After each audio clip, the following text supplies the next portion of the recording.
Welcome to Certified Credit's Talk Data to Me podcast, where our FCRA certified experts help you tackle the latest regulations, emerging trends, and unique challenges of the mortgage industry with an intuitive, people-first approach. And of course, data.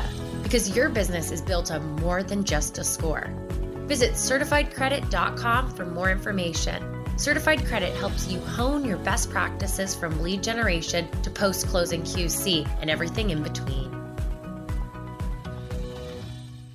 Hello, this is Elizabeth Langbarn of Certified Credit's Talk Data to Me podcast, and joining me today is the wonderful, beautiful Raquel Borras. How are you, Raquel? I'm good. I'm glad that we're doing this after I did my show because that intro was way better than my intro when I I'm like, wow, I got to get better at my intro. No, you're good. Remember I told you I did theater? Yes, I see the drama coming in. Yes. And she did radio. Don't I did back in the day. I was a general manager at a radio station. Okay, you know what? I've lived many lives. And also joining us is Nicole Mattiello here at Certified Credit. How are you, ladies? Wonderful. Glad to be here. I'm this is very cool. excited about today because today we're talking about building your personal brand and the importance of authenticity. And Raquel and I just got off a conversation about authenticity and professionalism. So I think we're both really amped to have this conversation. Yes, it's a good flow. Absolutely. So Raquel, we're just going to jump in. Yes. You know, you do many things. You are an internet sensation. This is true. I agree. But how did you get started with this journey to creating a personal brand? The beauty of it, ladies, is that it was never intentional. I literally just stumbled upon having a personal brand, not even really thinking about it. That's like the coolest part of all of this is that right now people are actually like, oh, I got to have a personal brand. I started it when that wasn't even a word yet. Like that wasn't the buzzword. Right. I just, you know, I will have to say, and I feel like at age 47 in this time of my life, it's okay to kind of be proud and kind of like own up to things that I'm good at. And I think I've always been really good about kind of like that forward thinking. And I've always kind of been a big picture person and kind of seen, you know, not the future, but just kind of, I have really good intuition. My gut is pretty awesome. And at the time on LinkedIn, like I just kind of intuitively started putting myself out there in a way where nobody else was really doing it, especially in the mortgage industry. The only other person I can tell you that had a personal brand, and she probably would tell you the same thing that she didn't, she was just doing what she was doing, is Sue Woodard. Like she was someone that I kept seeing on LinkedIn. Like she was like, I would fangirl over her and I finally met her. Fantastic. But I was like, who is that? And so she was kind of the only example I had, especially as a female, a leader that was out there like doing video. And so, like she kind of was the only person at the time. And I was just like, all right, what she's doing, like I like that. That is key. And so I would kind of equate a lot of it to her, but it wasn't because I was like, oh, I got to have a personal brand. It just happened. Yeah. Just being you. And it's so interesting you say that because honestly, one of the things I mentioned to Allie was like, I just feel like Raquel was ahead of her time. Like, how did she know? Like, even within the last like 5 years, right? Yeah. Nobody was doing this. I looked back and I had written an article back when that was a thing on LinkedIn. So like 2015. I looked at the date. One article on LinkedIn. I looked at the date. Yeah, I have like two or three, because they phased out really quickly. Nobody cared. Yeah. But so back then, like I had started hearing like this term, personal brand, and something about it, like it just felt weird to me. I was like, what do you mean? Like, what is a personal brand? You know? So then I started trying to relate it back to what do I do every day, and what does that mean? Is it really just?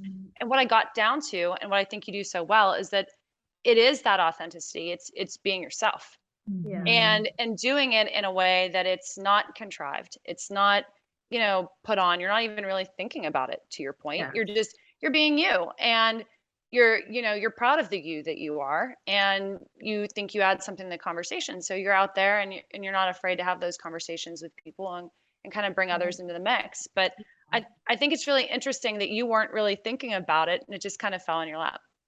I think that part of it, like, that's, I think my favorite part of it all, right? Like, it's just, they like, yeah, like you said, like I kind of like forward thinking, and I do pride myself in someone that kind of has always had kind of like this vision. And there's even things to this day that I like forward thinking about. And I know a lot of people are kind of like, I mean, there's things that I want to do that I literally want to change and disrupt like the world. And it's do it.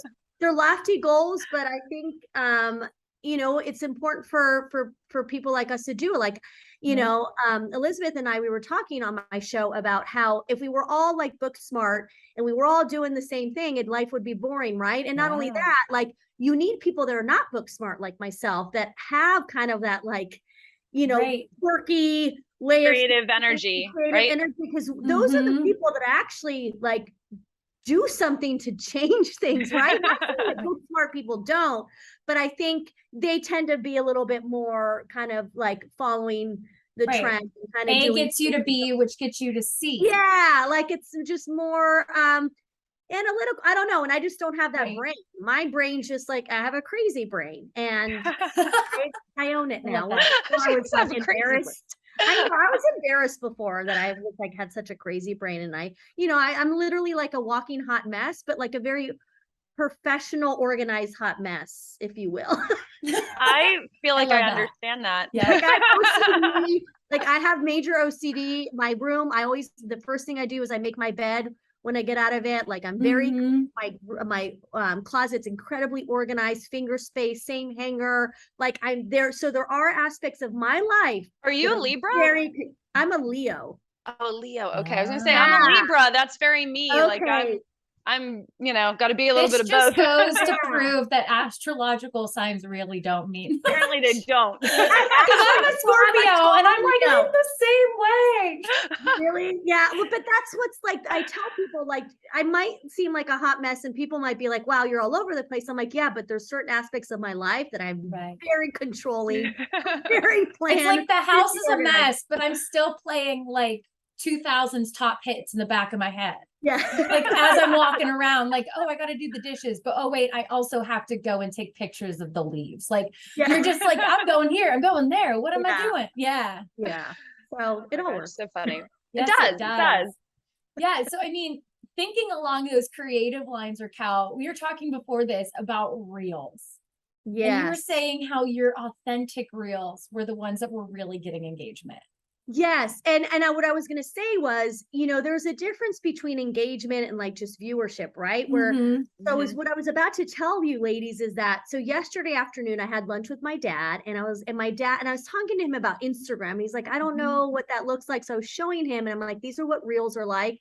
And I'm like, I should show you how to do, like how I do it. I said, I taught a real estate agent at NARA, at the conference. We literally did a reel, and I showed her the back end of how I created it and posted it. And then she loved that. So I'm like, Dad, let's do the same.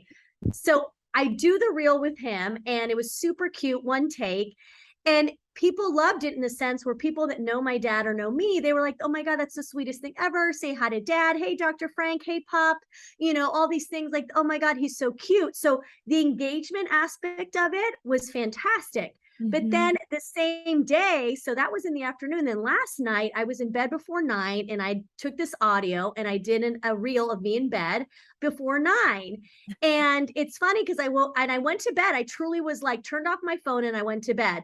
So then this morning I woke up, and it did like twice as well as my dad's reel, like in views. Yeah. But I got like 2 comments on there, right? So there's a difference, and that's where you yourself have to kind of figure out what's important to you. Like, what do you value the most? I value the most the fact that like people were engaging with my dad, and they got to see my dad, and they thought it was great, as opposed to, oh wow, I got over 1,000 something views on me in bed, right? So it's like some people get caught up in the numbers and forget about like how important is the engagement. That's your community. Like that goes to show that I have people that actually like know me and appreciate that I'm with my dad, and it's not just random people saying promote. That's the worst on Instagram. Like as soon as you do a picture and you put your location, suddenly everybody DM, promote it on You're like, I'm not Oh my promoting. Right. Well, and that's not real traffic either. Yeah. It's just so fluff. it's just, you have to figure out like, why are you on social media? Why are you doing what you're doing? I think it's really important, something you said in there. You said about you had this audience who was invested in you, Yeah. who's invested in you as a person. And I think that's really interesting because a lot of the times we create content for the sake of content. We Mhm. don't create content for a purpose, Yeah. which is fine. Not all content has to have a greater purpose. Yeah. Um, most of it does. But you also have to, it does not. Sometimes you're just walking around with a skeleton. You never know. Yeah. You never know. True story. Keep your eyes peeled. But at the same time, you have to think about who's your audience. Yeah. You know, in that case, who was your audience? In one situation, it was a larger audience where you're not going to get that engagement. And then on the other side, you have that really personal audience who knows your dad, who knows you, who wants to engage. Yeah, and not only that, like, I've also understood why people relate to what I do and why people watch what I do. It's because I want to just make you laugh, and I don't want to take myself seriously. And I found that I love following people that do that for me. You know, like one of my favorite people to follow, and he just posted yesterday, and he just had me on the floor, and I was like, this guy is Ryan Reynolds. Like, he's just I love him. like, genius. Like, is he not so funny. genius? He's But a is he not genius. I genius with agree. the way he does everything? Because he is a very good looking, very talented man who could be so full of himself and could be so high on his horse, but like, he is so down to earth because and you can tell because of the content that he puts out there and the way that he doesn't take himself seriously. He wants to just make you laugh. Like, he's not trying to be like some, you know, like industry leader, thought leader, you know, no, like, he's just like, I'm going to entertain you. And so, and those are the type of people that I love to follow. And then I'm like, you know what? Well, that's kind of like what I want to do, right, for people is just be someone that when they come and see my content, they're like, oh my God, that was just really funny. And the fact that she totally just like dogged herself on that, like, that was cool.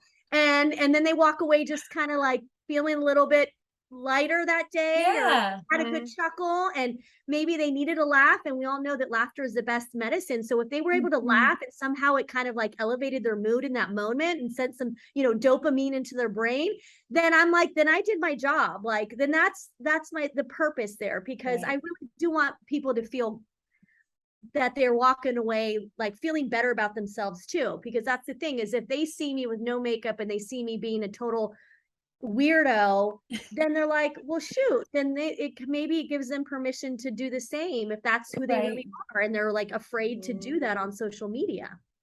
And I think, you know, it's interesting you say that too, because even no matter if you have like, you can have the best idea in the world, right? But if nobody is watching, if no one's paying attention, then it went on deaf ears. And so I think like you need that balance of somebody who's willing to just, you know, what's the technical term, Allie? I know you're more up with this than I am. It's like infotainment or something. But there's edutainment, infotainment. All these things, right? And it's like edutainment. What these kids are saying nowadays, something like that. Whatever. But I'm like way older than the two of you, so I can. You aren't that much. Watch out. I'm nipping at your heels. I was like, what word is she searching for? I was like, is she searching for woke? I don't know. Like, I don't know where she's going with this. Where is she going? But like, I think that's so important, right? Like, if you can have the most, you know, informative, critically necessary things in the world to say, but if nobody's willing to listen to you, if you're boring, and I always use myself as an example on this, right? Like, my background is, you know, from the time I went to college, my degree is in education. So as a teacher, one thing I learned, because I taught for 10 years, part-time prior to where I'm at now. But if you can't get the students' attention, they're not going to listen, right? And I always said that one of the reasons I was a good teacher was because I was a very poor student. Like, I had a hard time paying attention. If the teacher was not engaging, I was like, what else could I be thinking about? And I was a daydreamer, and it was hard for me to stay grounded. Now that Libra piece comes back into play here, because I'm also very OCD. And when I hyperfocus, I hyperfocus. So it's like, it's a little bit of both there, but having that communicator that can get your attention and keep it Mhm. was key for me. And Mhm. I think that's true of all of us. Like my son just, they're back in school now, no longer homeschooled, back in real school. And the first day, his 7th grade science teacher had cupcakes, and he was trying to explain, like, when you turn in your homework, right? You can turn your homework in, and it can look like this beautiful cupcake. And he sat it down on the table, and he took a big mallet and he smashed the cupcake, and it went everywhere. And of course, the kids are like, yeah, They loved it. They loved it. He had their attention. Yeah. And my son came home and he was like, I'm going to do my homework. Yeah. So I think, there's that element there of, if he just stood up there and lectured, like, you better turn in your homework, Right. it wouldn't have made the impact. I Knowing think, your audience. yeah, human nature is that, we need that engagement, that energy for us to really feel invested in the outcome. And I think, letting that side of ourselves show is important. We shouldn't try to, like, stuff ourselves into some little perfect box. We should just be who we are. And people will either, think you're wonderful or not, but more often than not, they think you're wonderful. So they like Yeah. authentic people too, Yeah. Right. And it's letting them decide. Because I've had so many loan officers are like, oh, but I don't want, like, what if people get sick of me, or what if this and that? I'm like, let them decide whether or not they get sick of you. And you'd be surprised how many people will not get sick of you. Yes. They'll want to see more of you. But it's like, we Right. want to go ahead and make that decision for them. I'm like, no, let your audience decide what it is that resonates with them. And then you'll know. And that's how you'll kind of like know what content to put out there. Because, like, yeah, obviously you don't want to put content out there just to please people so you can get more, viewership and vanity metrics. But if it's you and you're putting out Yes. different kind of content, and they tend to go towards more of like one particular piece of it, then it's like, yeah, then maybe you should put more of that out there if it's still something that you enjoy doing. And that's what I did. I mean, I was putting out funny content because that's part of me, but along with other content. And it was the funny content that really resonated with people and people loved. So then that's when I naturally is like, oh, right, well, this makes it easier for me in the sense that, like, that's content I love to do. But now that I'll just kind of focus more on that content, because that's where I'm building, more community. I'm building relationships based on that as well, especially on LinkedIn. I mean, that's where I've built so many relationships, and with a lot of like-minded people that appreciate what I'm doing, but they're also like this level where you're like, holy crap, like, okay, these are people I really value and respect, and I really admire them, and they're like watching what I do, and they're liking it and commenting on it. And so then that kind of like, that's where that relationship starts to, to be built. And then sometimes they turn into like family. It's crazy.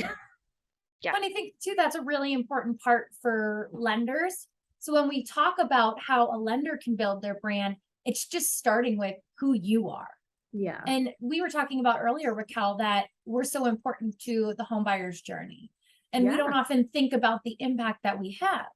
A lender is that person's, their key step to home ownership. So how can you relate to that borrower? Can you talk about the experience you had when buying a home?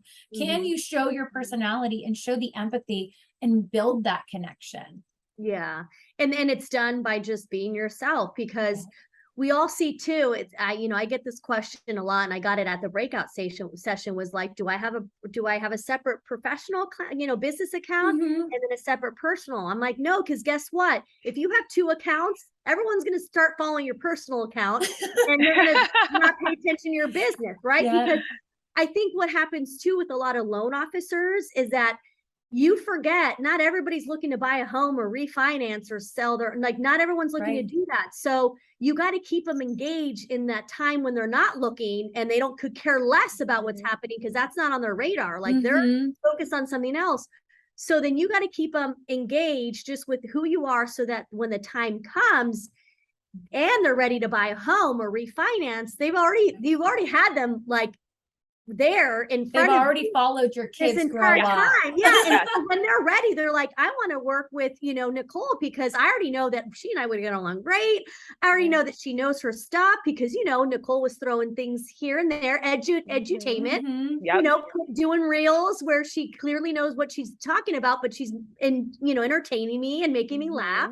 So that, when the time comes, then I'm like, Nicole's my gal, right? Like, as opposed to if it was all just business, I'm most likely that I would have tuned out a long time ago and I would have forgotten that she ever existed. And it's sad, but that's how business is happening these days. It's not trusting, right? Like, it's interesting. I feel like this is coming full circle for me because I just got back from TMC. I was there briefly. It was great. But I popped into a couple sessions, one of which was the marketing session. And Gabriella and Kristen Messerly were both talking. Oh my God, I love both those ladies. I know, it was awesome session.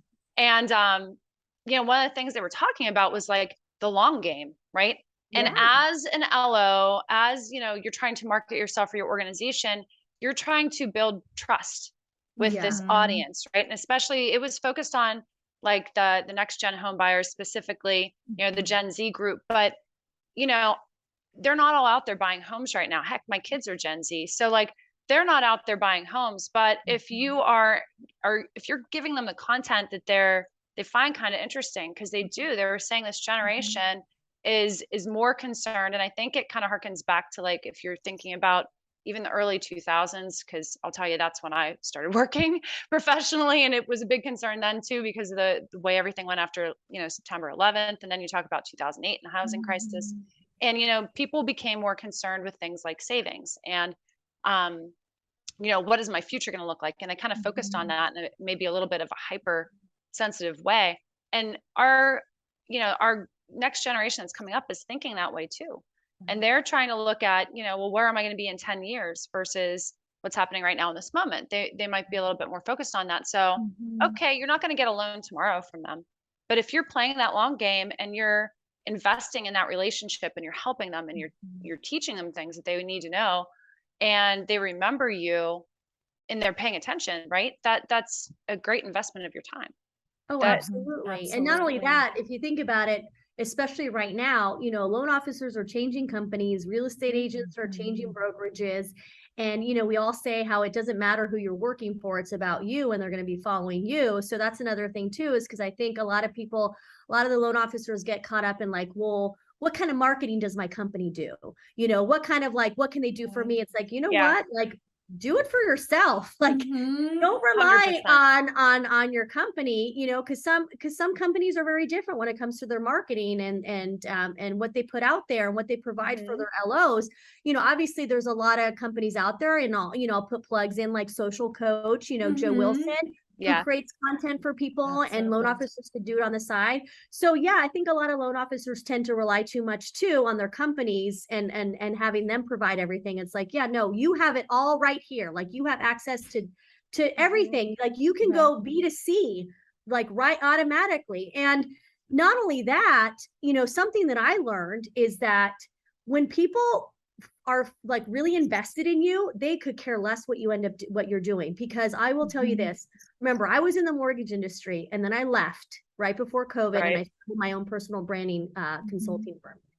And what happened is I started connecting with more marketing people, branding. I really kind of like dove into that space. I'm like, forget the mortgage industry. Like, I have enough LOs and real estate agents in my network. Like, now I want to have marketing people.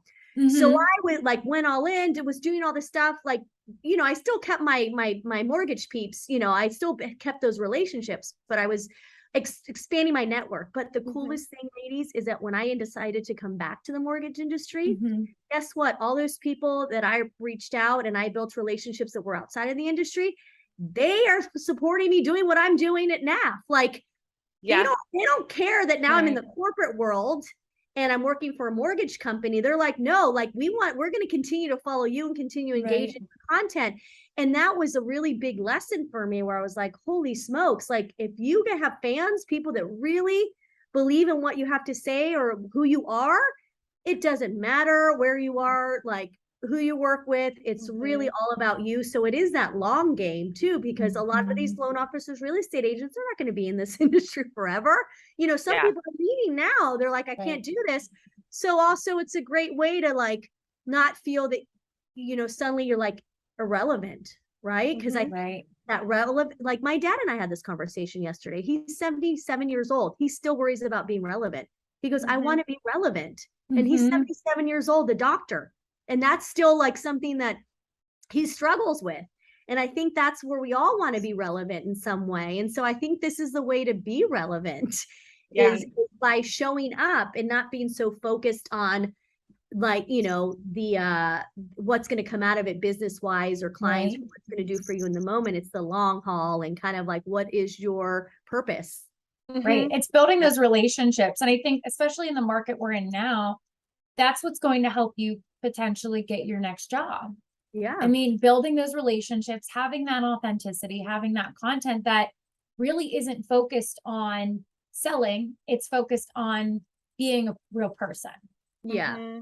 And helping, right? I, mean, I think that's the other piece. Helping, it's like, it's giving back in a certain kind of way. And I think when people read you is, hey, I'm authentically I just want to be helpful. And that's it. You know, Allie and I tell people all the time, actually, like, hey, we don't write these blog articles for no good reason. Take them and run with them. Like, please, that's the point, you know, is to, we're hoping to contribute something here that takes some legs of its own and it can go help your borrower or whatever, because that's where you really feel like, you know, I think personally you get that kind of, that sense of reward from, hey, I made a difference in this industry. I'm relevant, right? Yeah. This is how I helped. Yeah. And that's essentially like with me, even having my, I guess my own brand and doing my own thing on my personal social media, right? Like a lot of it's it doesn't have to do with the mortgage industry at all or what I do. But I also do it in hopes that like my colleagues and the people that I work with and people around me, you know, it helps them, right? They're like, okay, well, Raquel is doing it like this, then maybe maybe I can do that too. So I do try to essentially lead by example, you know, because there are a lot of people on social media that are more like tutorial and more like kind of like, you know, talk about like how to do something, right? Like I just try to just do it and just be the example of it. So that's how a lot of my social media is done as well. Instead of me saying, hey, you have to do this, I do it. So in turn, they're like, well, she did it. So then I guess I can do it. Well, heck, you inspired Allie and I. Just last Friday, we went out for a content creation day. After watching you walk around your office with the little kid, and you're like, "Oh, really? You want to create some content?" Yeah. Oh my gosh. Yeah. Because we totally and that's did it. real, you know, like, and that's why I come to the office a lot of times to see what loan officer that's here, what body is here that I can snag and be like, hey, let's do something, right? Because a lot of times they need me, you know, to be the motivation. And I get that. I get that a lot of people aren't going to just do it on their own. So it's funny because my mom, she goes, you know how I describe you and what you do at work? I go, what? She goes, you're basically a cheerleader. You're a cheerleader for these loan officers. Like you're that person that comes in and you're just like, rah, rah, rah, let's do this. And you have that energy and you just inspire people to want to do things. And she goes, that's like that's what you do. And I go, you know what? You're right. And I love that. Like, I love that I can walk into an office and everyone's just like, wah, wah, wah, right?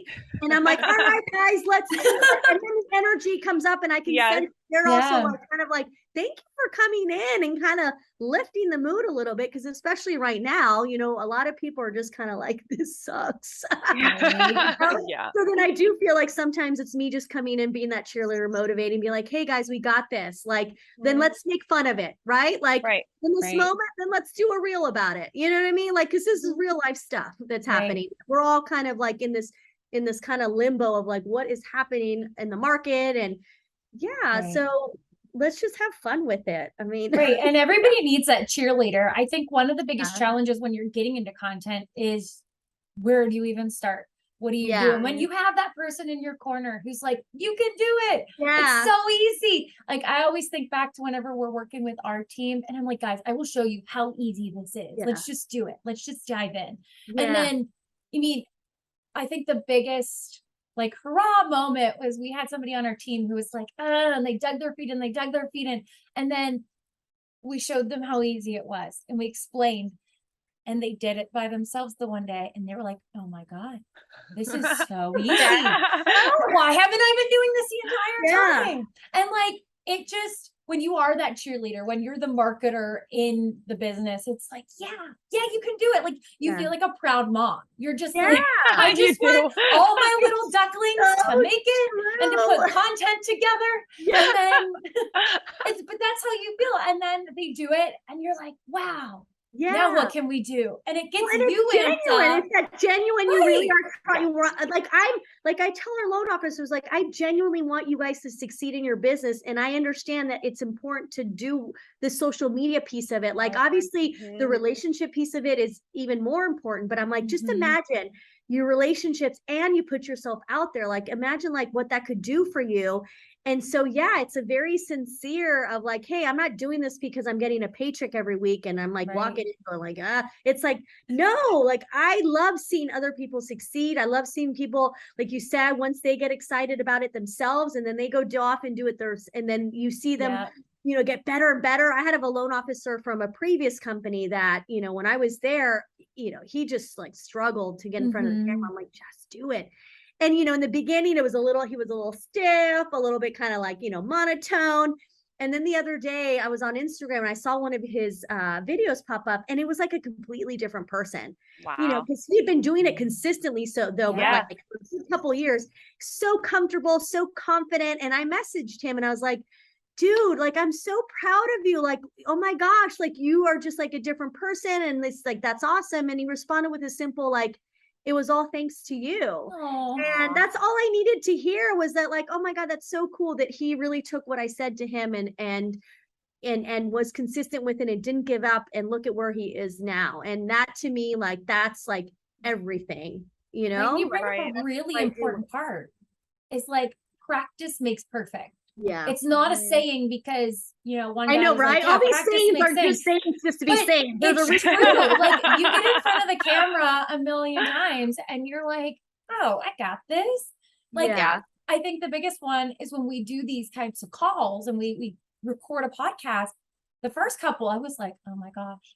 And I had been in radio, I had been in theater, but I'm thinking to myself, how do I even have this conversation with this human that I don't necessarily know very well?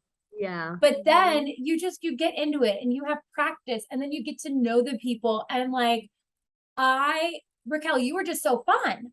Like when you called the other day, I was like, oh my gosh, she's so fun. I'm talking to Nicole yesterday and I'm like, oh, Raquel's so fun. Raquel, like you just have this energy and it gives the other people around you the energy.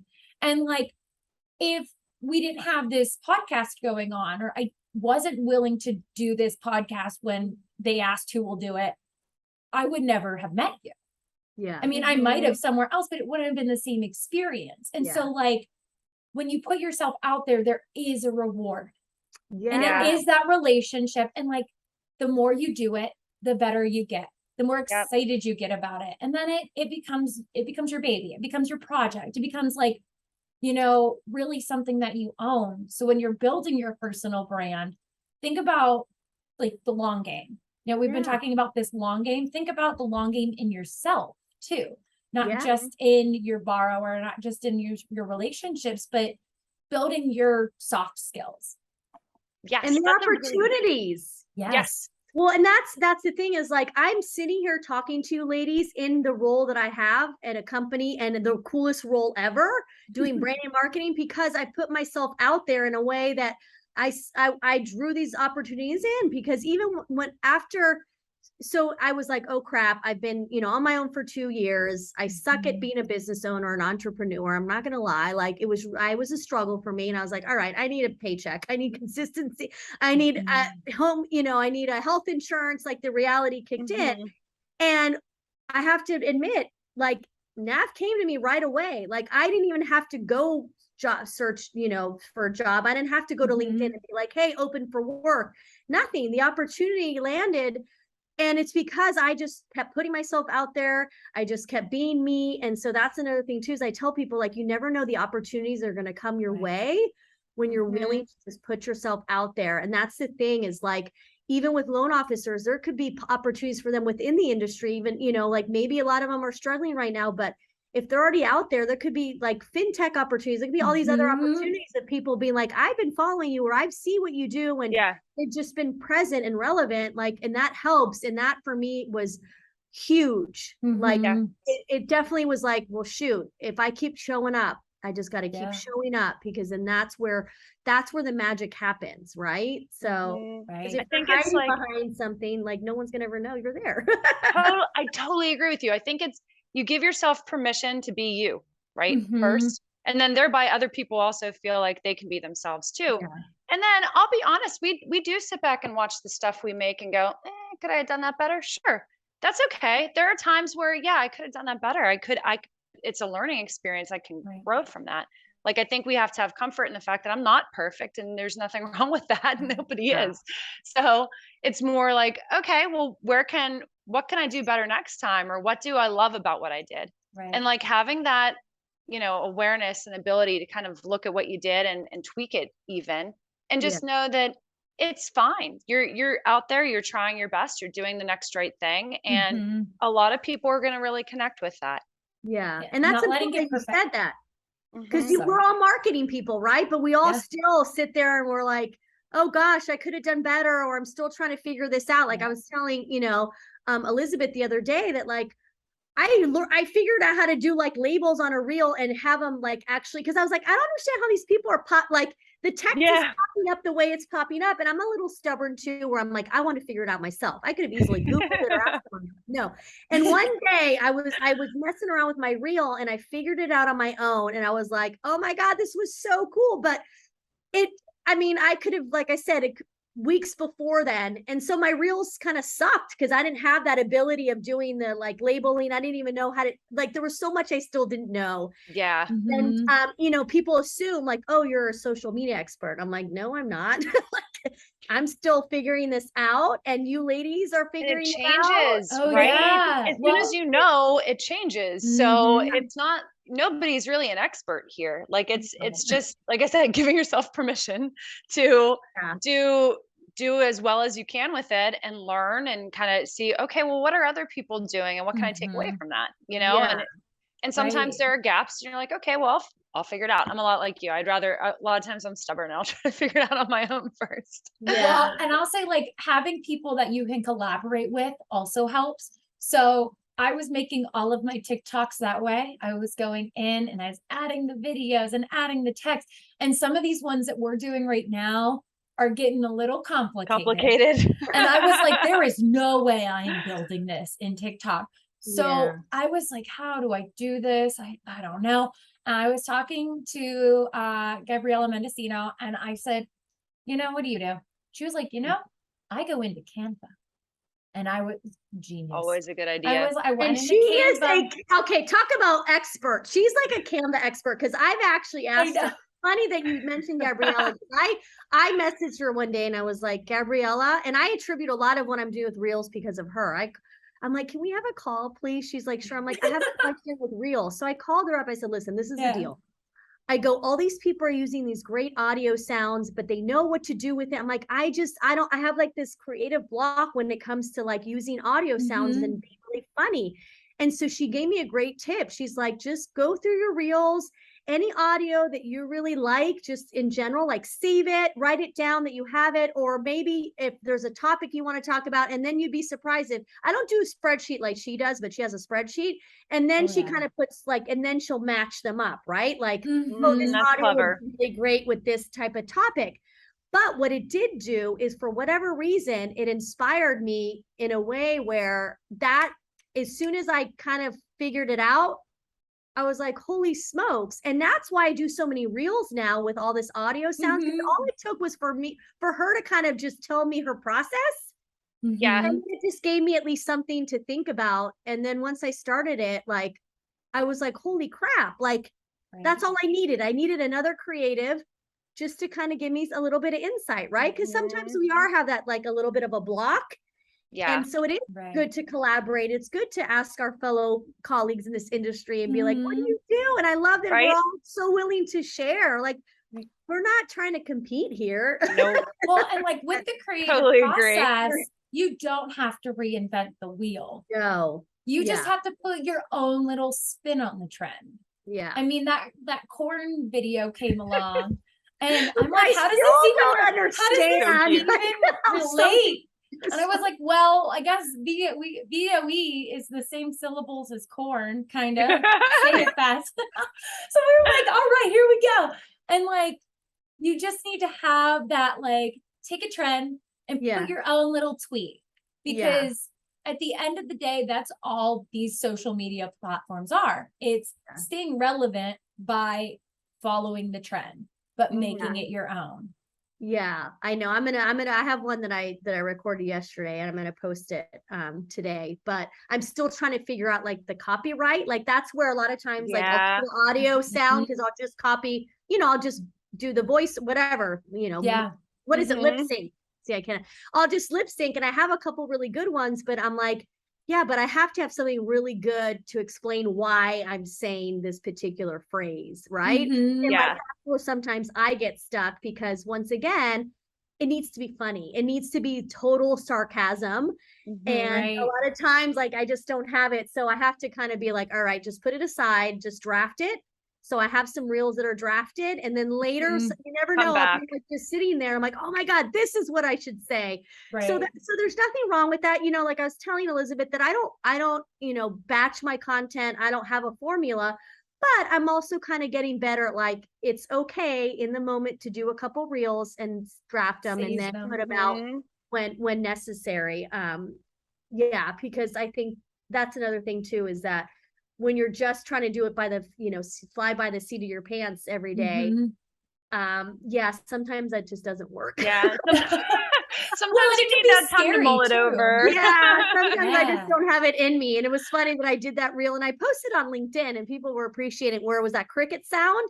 And then it was like, when I have and everyone's like, I don't believe you. And I was like, dude, I wasn't I didn't do this because a literal joke. I literally in the moment I was and then I heard the cricket sound. I was like, well, there you go. When you can create content and have no content. I was like, see, that's the beauty of it, is I literally had no content to create, but then that cricket sound made it so that I could have that. And because I really was blocked that day. I was like just sitting there and I was like, I got nothing.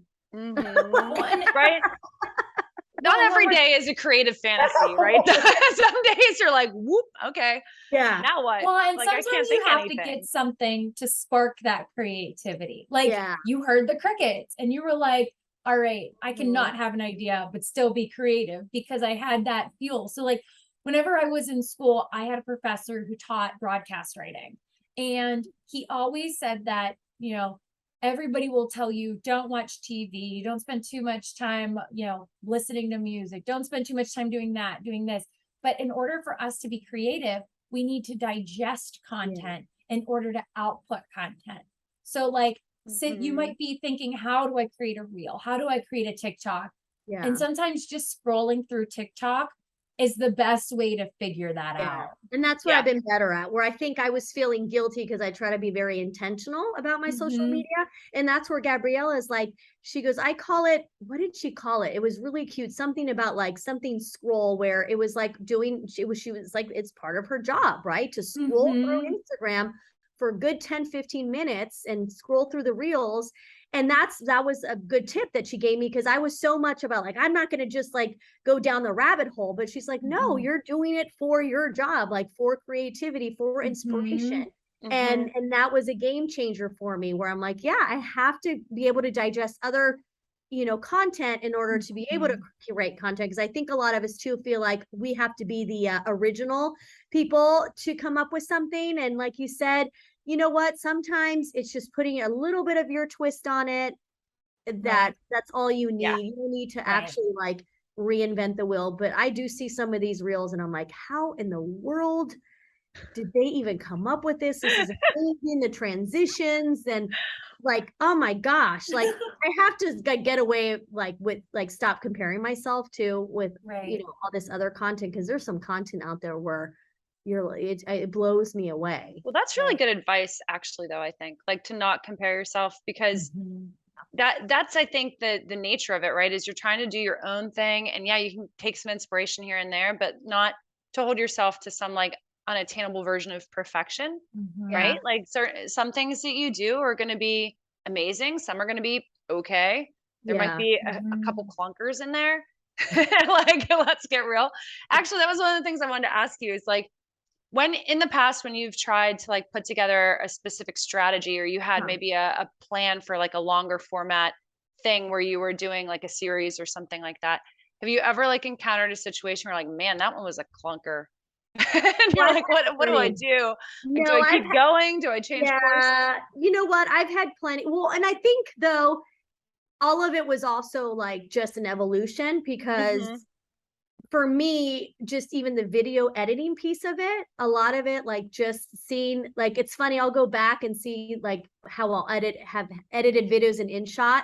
And it was before I even knew how to put music in there or whatever. So it's like, yeah, a lot of my content back in the day is just like, it's just awful, but it's awful if you compare it to what like I've done now. Right. So, but at the time, like I thought I was doing kind of like what was cool in that moment. So that's the thing too, is that I have to like, I try not to think about the ones that are just awful. You can't compare yourself. Yeah, to I yourself. try to I just try to think about it as like, well, that's part of the process. Like once again, it's that learning curve, and you know, everybody has to have it. I mean, my first video that I ever did on LinkedIn video, 2018, my ex-husband and my kids to this day make fun of me on that video because I and the person that like motivated me to do was Sarah Rodriguez, who was the NARM national president. You know, she's in the DMV area. I know her pretty well, and and it was something for NARM, and she's like, just do it.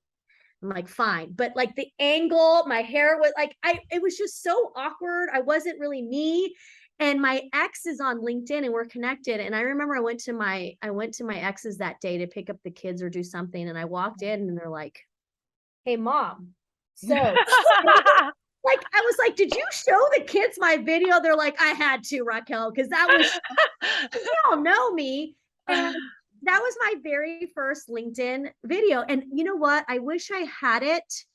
I don't think I have it anymore because, you know, when you switch enough phone, you lose your phone enough, a lot of times you lose stuff. But I did do a video on LinkedIn. I want to say maybe a couple years ago of like, I try to do as many of the like previous videos and kind of do like a sequence to see how I got better, just to show people like, hey, you're going to start somewhere. And even someone like myself, who people think is such a natural in front of the camera, everyone's like, you're such a natural. I'm like, yeah, I wasn't always. So I did that on purpose, but gosh, I wish I could find that video because it would be really fun to repost it on. Good content. Hey, that's good content. Well, and I think the one thing that we keep talking about here is like, don't let perfection get in the way of progress. No. And it's because when you're building it, when you're building it, it's never going to be perfect. And even if you're a perfectionist, like sometimes you have to take one take and then watch it back once and then say, I'm never looking at this again. We're just going to fix it, post it, let's go. Live with that. Well, I will tell you, Delilah Ramos, my girl, her Taco Tuesdays, they're all one take. Yes, she's so good at that. Used to do, and I'm like, girl, but you're really good at it. I mean, do you know how many takes I do on some videos, especially my real girls? If you knew, or ladies, sorry, I didn't mean to call you girls. Ladies, I feel like we can say girls. Friends, all friends here. So if you could only see the amount of takes I do on my reels, like, oh my God, because especially with the lip syncing, you want to get it like on point. And then I want my, like, you know, I'm like, oh no, I got to put some more like, you know, dramatics into it. Or like, I need a little bit more, you know, theatrical with it. But yeah, it's really kind of embarrassing. Like how many that's me with voiceovers. I'm not joking. When I do like when I produce like a training webinar or something like that, then I have to like, you know, talk about what I did and narrate it. Oh my goodness. I mean, it'll be like take 573. Like you can just hear me start like laughing at myself and sighing at myself. It's the worst. I try to do it. This is a true story. I do a lot of these in the middle of the night because then my family isn't around to hear me and make fun of me. Oh yeah. That's, you know, it's like true story. It's like, you feel like you need that freedom to just screw it up a few times. That's funny though. Like, how many, like, I don't even, who was it? Someone had posted somewhere about like how many times they took like a selfie. Oh, You know, no, it was, did you see the one that Laura at Mountain West? Martell. She Laura did, Martell. Martell. Yeah. She did how many times she had to redo the video to It get was the really good. perfect one. And she was trying to show to her loan officers, like, yeah, it takes me a long time too. Yeah. Like, yeah, don't worry about it. Just do it. And it was Yeah. like 6, 7, 8, 9. And she like had to like bleep out words. And she was like, like you could see she was getting more and more frustrated. But that's Yeah. the story of creating content. yeah, It's not yeah. as easy as it looks. No, it's not. And that, but yeah, someone had posted and it was like a selfie, like just a whatever that like, and there were like 20, versions of the selfie just to post a selfie. And I'm like, isn't the whole point of a selfie just kind of like in the moment? Like selfies shouldn't be that curated. But yeah, they even had posted how many times they had done it, which was hilarious. But yeah, I mean, and that I think that's where a lot of the people, that's where they're like, forget it, I quit, right? Right. Like, Yeah. screw this social media thing is that piece of it. But that's where like that's where you have to learn to just keep doing and it's like those. So I have a good friend who talks about the unseen hours. Like he's a keynote, he has a book, he was a performance baseball coach, and he talks about, and it started a podcast where he's interviewing all these like dancers, rap, everybody like in different industries, and they want to talk about the unseen hours where you don't see like the back end and what people are doing to really So make it true. happen. And So I true. tell people all the time, like, yeah, I may look like I'm someone that just kind of like, it's so easy, or it's just so natural, or I just kind of like, I took over the internet just overnight or whatever. It's like, no, the unseen hours that people have not been privy, like that's where the work lies in. But unfortunately, a lot of people just, they don't have the patience or the drive or the true kind of like, I don't know, what is it? I was going to use a Yiddish word, but it just kind of went out the door. But yeah. No, I know what you mean. I feel like it's that, you see the final product and you have literally no concept. And we say that all the time, actually, Allie and I, like, it looks like, hey, we just went and had a fun content day, but you don't understand how much other work went into it. It wasn't just the filming of it, it's the planning of it, it's the editing of it, it's the, I mean, there's a lot of man hours and a lot of them are not fun. Especially like even, one of the things I always talk about is when you do these training videos and things like that, and then the product gets an update, right? Or a release. And I know anybody who does training content will feel my soul on that one, because then you have to go back and re-record this. And like, was it that easy? Did you get this in one take? Is my audio going to line up? Do I sound the same?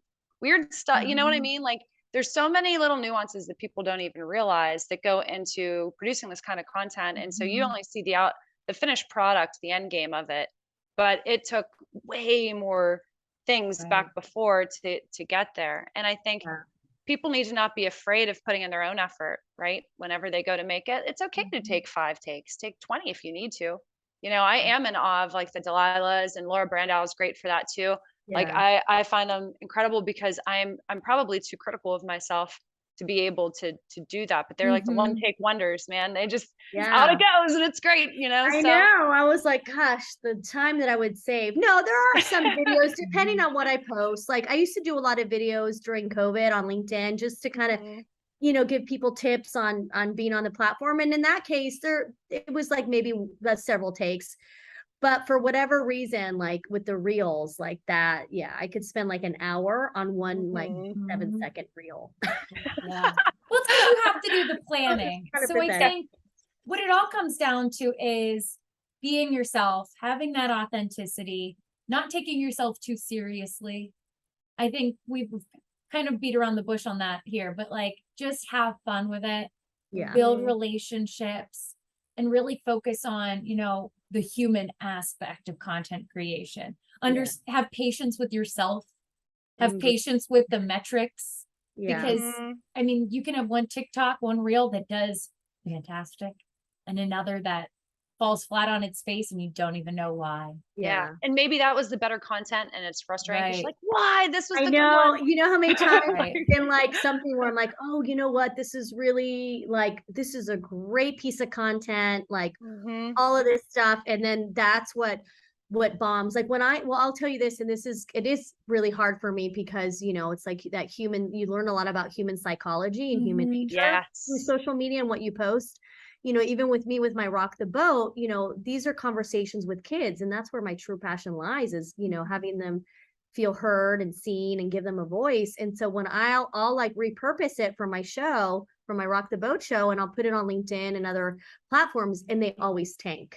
Like, it's weird, you know, like there are some people that will watch it and they'll go ahead and make some comments, but like I've even done some, you know, like experimenting. So I had Raq the Boat one day, and the next day I posted like a selfie, like not me like all cutesy. I mean, it was unfiltered or whatever. And I said something, it was amazing how much more like, you know, people were commenting and liking. And it's just, once again, it's like, that's where I'm kind of like, oh, that makes me sad that like, you know, this is something I truly believe in and passionate about, and want our kids to like, you know, have a voice, but yet my selfie.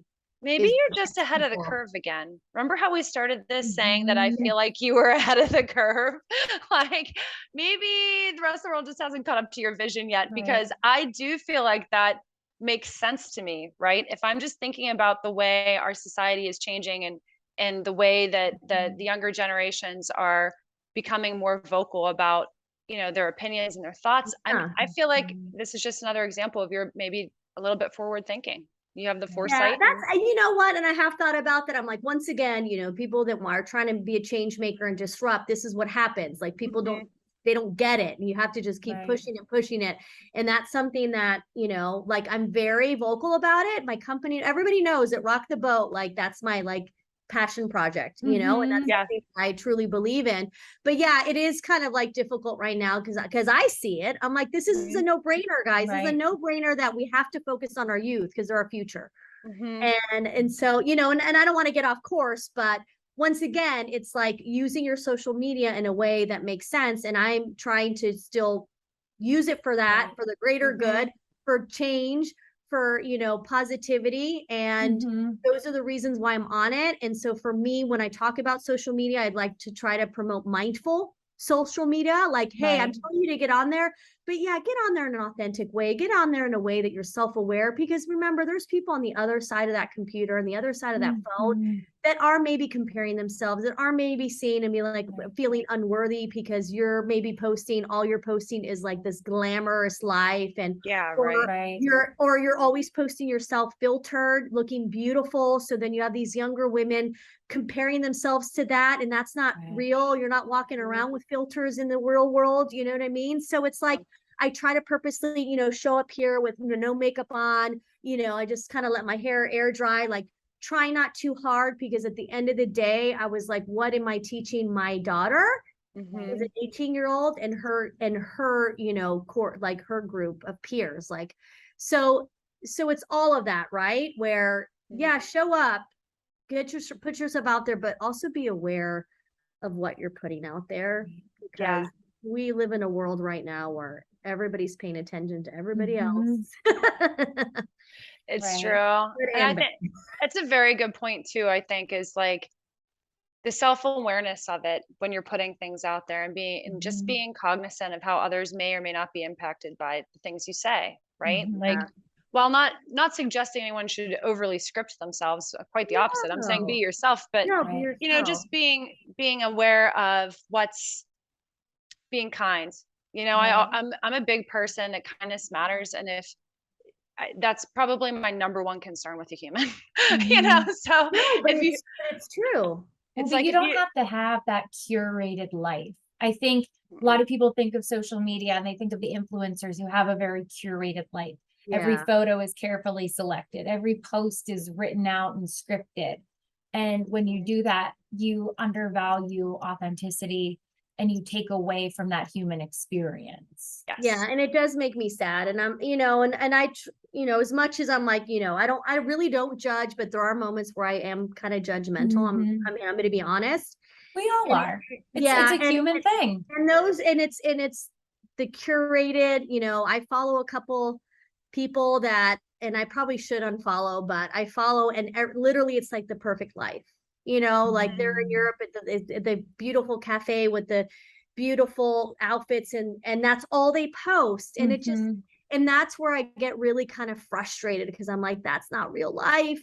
And if you have all these young women that are following you and thinking that's what they want to aspire to, they're aspiring to kind of materialistic life. And once again, I don't want to be, but at the same time, it's like, that's who I am. And, sometimes I'm vocal about it. I'm being vocal about it right now. Like, come on, like, think about our younger generation. Like, please think about like what is going on in their head and their brain when all they see is perfectionism and all they see is this like beautiful curated life. Guess what? The pressure on them to live a life like that, it's too much. It's too much. And it's handpicked moments too, right? Like, let's get real. It's not every day.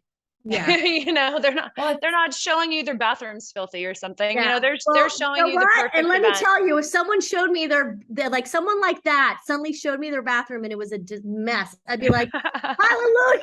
Like, oh my God, thank you. It's showing that struggle. My closet.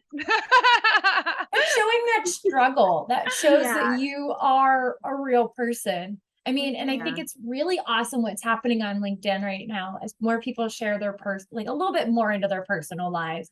The people are talking about like, hey, this is something that I struggle with.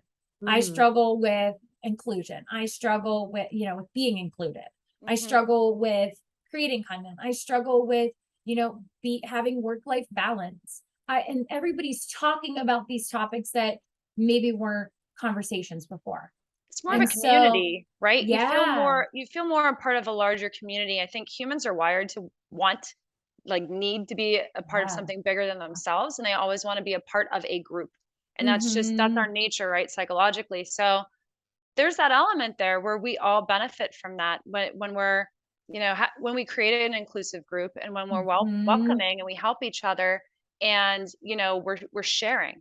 And I think that's, and not oversharing, of course, but, just the professionalism component you ladies talked about is huge. But, having that sense of, hey, I'm with my people. I'm with a tribe. I can be honest and my true self. Wait, that's what you called it was true to you branding, correct? Yeah. True to you branding. Yes. And that's, that's the nature of it, right? Is being yourself. That authenticity is important. And I think that's where they connect. And that's where we do our best when it comes to growth too, personally and professionally. And be kind, like you said. Always. Well, I think, ladies, that is a lovely reminder to everyone to be kind. So thank you so much for joining us, Raquel. That was so wonderful to talk to you. Total blast. Every time I talk to you, it's like the best conversation ever. I love it. So I can't stop smiling now. I'm Me either. I know. This is the best way to set the tone for my day. Yeah. Well, thank you so much. And I hope you have a wonderful rest of your day out there in California. Thank you. We're almost at the end of our day here. We are. We're almost a couple hours. Well, thank you so much, Raquel. And thank you, Nicole. Thank you. All right, bye. With over 35 years of industry experience, Certified Credit is your multifaceted mortgage solutions partner. Learn how our commitment to passionate service, innovative products, and superior technology create a more profitable and efficient lending environment for our clients at certifiedcredit.com. Certified Credit, more than just a score.